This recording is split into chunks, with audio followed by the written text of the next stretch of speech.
Okay, hi everybody, Denver here. I'm back from the Arctic and gearing up for the autumn migration here, but we wanted to bring you up to speed in a few things and answer some of your questions. But just, quick overview, I left our young biologists up there, Chloe Hernandez and Soleil LaFay, and you've probably seen them on the Explore website. And they're continuing the work through August, and hopefully they'll bring the birds to fledging or near fledging. But anyway, there's been a number of comments, questions, etc. that have come in. I do read them, pretty much every morning I tend to read them. So I'm becoming a little bit familiar with some of your names anyway, particularly the short ones, like I recognize Sergeant Pepper and Meadow, Merrill, and unusual BAM 68. I thought that was a Fleetwood Mac thing. So is that about Fleetwood Mac? Anyhow. Okay, there's some questions on aging and sexting. Those are difficult things to do for sure. Some of the molt data, there's some experts on that, and I'm not one of them actually. But some of the people believe that you can age them up to, perhaps maybe 4 years old or so, just given the sequence and replacement of the flight feathers. And then after a while, it kind of repeats itself. It takes time. So I can't tell you that I'm an expert in that by any means, and there are other people that are. But that can be difficult, so you have to have birds in hand, for the most part. The first year of birds, you can tell because they have one generation of feathers, so they're in their first year of life. Sexing is easy on the one hand, hard on the other hand. Adult males that are all bright white, that seems to be pretty straightforward.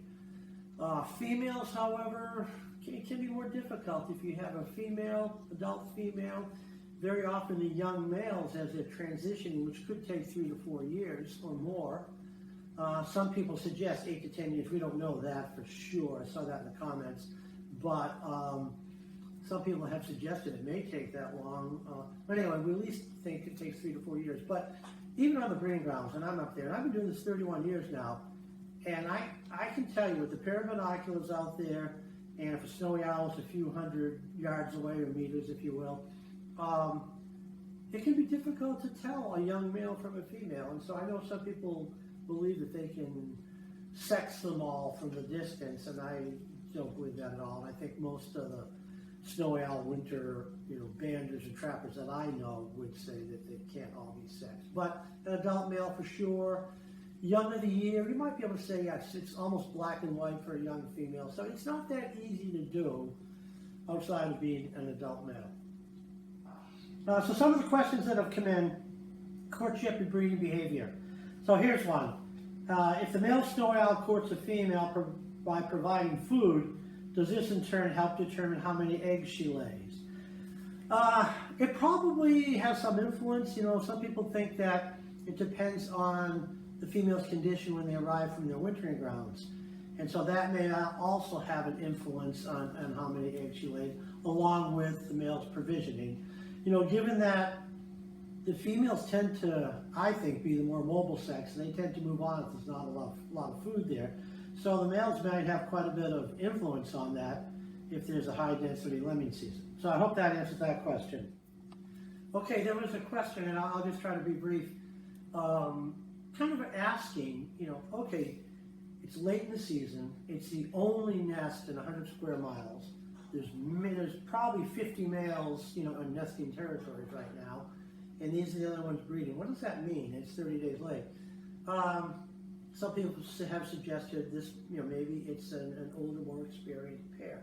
That certainly makes sense to me. I mean, we haven't captured them to try and age them, but if the males, don't get bright white until 3 or 4 years, so maybe he's at least that old and older. Once they get pure white, you really don't know.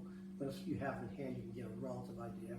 The female, we don't know for sure, other than, when she arrives on the breeding ground, she's as white as she's going to be, but still maintains the dark spots and bars.